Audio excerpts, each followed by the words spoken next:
Hello, I'm Jason Howland, and welcome to Speaking of Health, a place to help you learn how to live a longer and healthier life. You know, concussions can be a common thing in sports, especially in professional contact sports, where athletes are bigger and faster. But head injuries and concussions can also happen in local sports with young athletes and also anyone with just normal day-to-day activities. Here to talk more about concussions, our guest today on Speaking of Health is Josh Berndt. He is a Mayo Clinic Health System physical therapist. Josh, thanks for joining us today on Speaking of Health.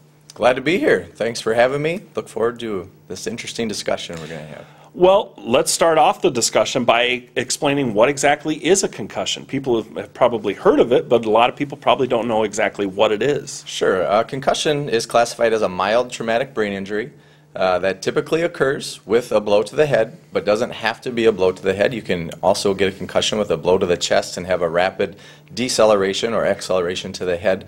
And essentially, it's an alteration of the physiologic process that's going on inside the brain, or the brain's ability to function. It's not typically an injury to the skull or the anatomy of the brain that we can see with CTs and MRIs. And so it's more of an altered functioning of the brain that we're dealing with when we talk about concussions. But it is classified as a mild traumatic brain injury. The brain is a pretty delicate organ, right? And so it probably sometimes doesn't take that large of a blow to do some sort of damage, right? Yeah, the brain definitely is something that needs to be protected and is pretty fragile. When we're dealing with blows to the head or the chest, there doesn't need to be a loss of consciousness or a severe traumatic event to cause a concussion. And that's kind of one of the misnomers that people have about concussions, is it can be something very simple that happened in Fayette with a kid, or you know, the kid slipped off their bed and fell and just landed on the floor hard. Those types of injuries can lead to concussions as well. Well, I've heard of the phrase, I had my bell rung. Does that mean that you've had a concussion? We have seen over the years with the different testing that we've done, is that with a bell ringing phenomenon, you can be impaired with your brain's functional level for up to 4 to 7 days. So most certainly just having your bell rung, seeing stars for that 20 seconds after you got hit in football can definitely lead to a concussion. Well, what are some of the common signs and symptoms of a possible concussion? Dizziness, blurred vision, headache, amnesia of the events that happened right before you got hit or right after you got hit, altered personality, numbness, tingling. Any of those neurologic symptoms are indicative of a possible concussion. So it can be a number of different things. It's not just one specific symptom that says, yes, you've had a concussion. It can be a number of things. Most definitely. When we're dealing with the brain is responsible for many, many, many things that that make us us. And so it can be your personality or your control over an extremity or numbness or tingling, like we said. So it can definitely be a very wide range of symptoms that we're dealing with. So what should someone do if they think they may have had a concussion? Well, number one, if they have a coach, if they have athletic trainers, physical therapists, doctors on site, they should notify them that they're not feeling right, that they're worried that they may have got or had a concussion. And then if they're not around, notify their parents and then go see a medical professional. Do those signs and symptoms that you were talking about, are those for the most part immediate, or can they sometimes happen maybe after the fact? Yeah, definitely. Sometimes we don't see that occur right after the initial event, but it may be delayed in when they begin to show themselves. So you definitely can see symptoms later on that wasn't really, or that the symptoms weren't very obvious to start with. So how can we help people that have had concussions? How do you treat a concussion? Well, first and foremost, it's rest. Removal from that current competition. Do not allow them to go back and finish the game. And then, some people with 1 or 2 days of rest, followed by a graded return to normal activities, is all they need. It may be just time. some people struggle to get over that hurdle, and they may need a little more help and guidance as far as returning to normal functional activities, getting back out there and playing again. So it's a very individualized process, and I think that's the main thing that we really have to focus on with concussions, is that each athlete has to be treated as an individual, and there isn't one cookbook that really can suit all of the concussions.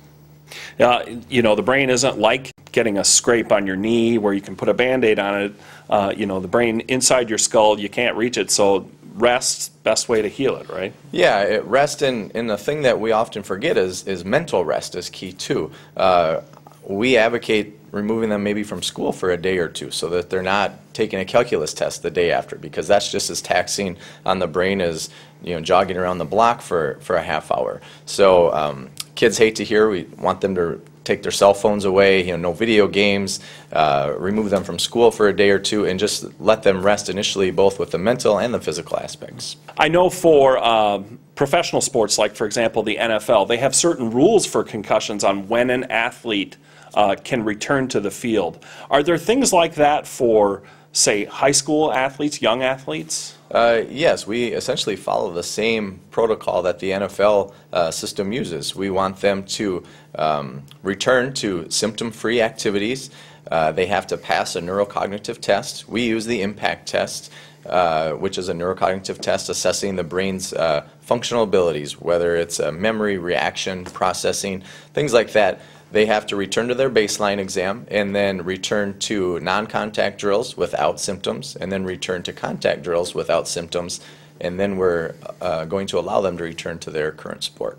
Can you give an example of how the test works and what you do with that test? Sure. The impact test is the test that we use, and it's a neurocognitive test that we give to all of our athletes prior to their season. So we want to get a baseline level of how their brain processes, how good their memory is, short and long term. We show them shapes, very elaborate shapes. Then we distract them with certain activities with the mouse, and then we ask them, was this one of the shapes that you saw? Yes or no. And it will assess their ability to remember the spatial orientation of the shapes. We have reaction and processing times with mouse clicks to certain colors. They have to count backwards from 25, that will distract them, and then they're asked to recall certain words that they saw. So it's really more of a brain processing test that they take at baseline, and then that's the same test with different shapes, different words, then again that they'll take after an injury, so that we can assess whether or not they return to their baseline level of function.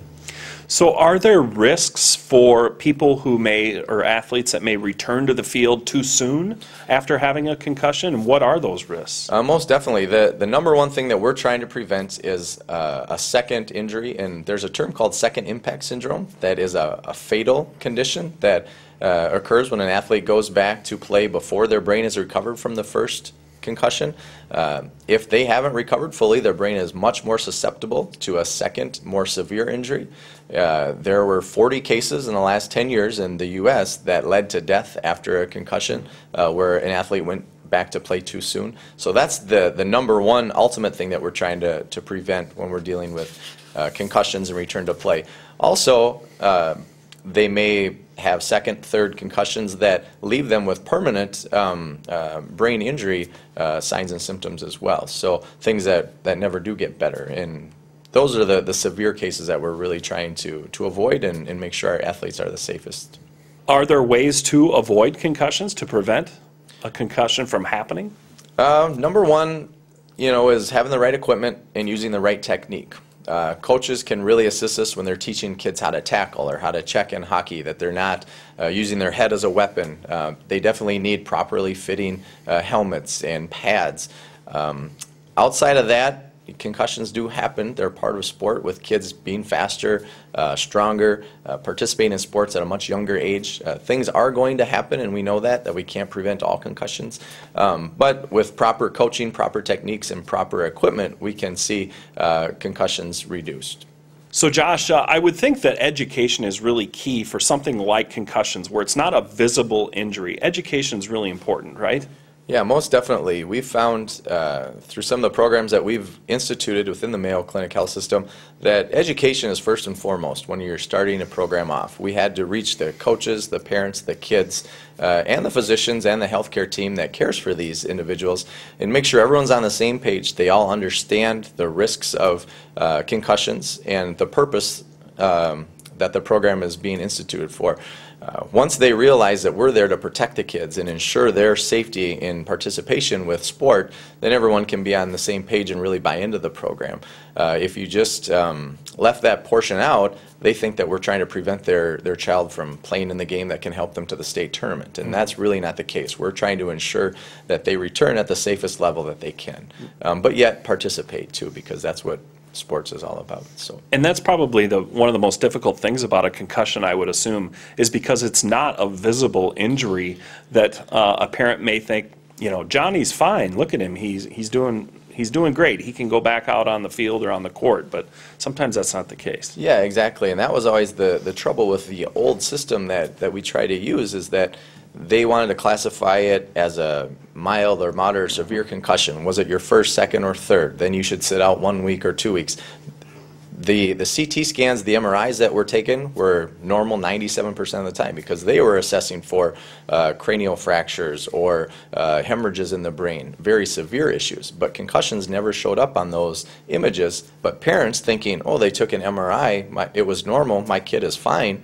It was really hard to convince them. So that's where it's really important that they have a neurocognitive test to assess their brain function before we can let them go back and play. And I often have the parent sit with the child looking over their shoulder during the test just so that they can see how well they do on the test. And sometimes it's very enlightening for the parent to see, wow, I can't believe that they struggled with that as much as they did, because like you said, you don't notice some of those things in just day-to-day ADLs, such as eating breakfast in the morning. That has changed a lot in, what, say, the last 5, 10, 15 years? Yeah, it's really an evolving science. There's a lot more data now than there ever was before. But I would say about 5 years ago, the impact software became readily available to all high schools and colleges through their system. There are other programs out there that are in use as well. We happen to go with the impact software because it's easy for us to use and accessible.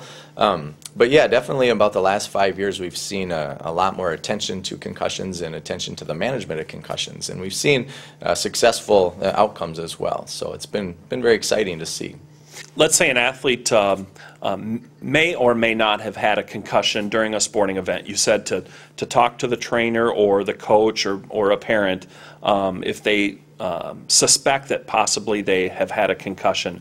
From there, is it a trip to the emergency room, or do they see their doctor the next day, or how does that work? Sure, that's a great question. You can never be too safe. So when in doubt, definitely I would encourage them to go to the ER. If it was just a bell ringing incident where I saw stars for a little bit and now I'm feeling okay, but I'm a little just, you can feel out of sorts, I don't think that warrants a trip to the ER. But if they're having, lethargy, altered sensation into their limbs, throwing up or vomiting, that's definitely a time where they should go to the ER.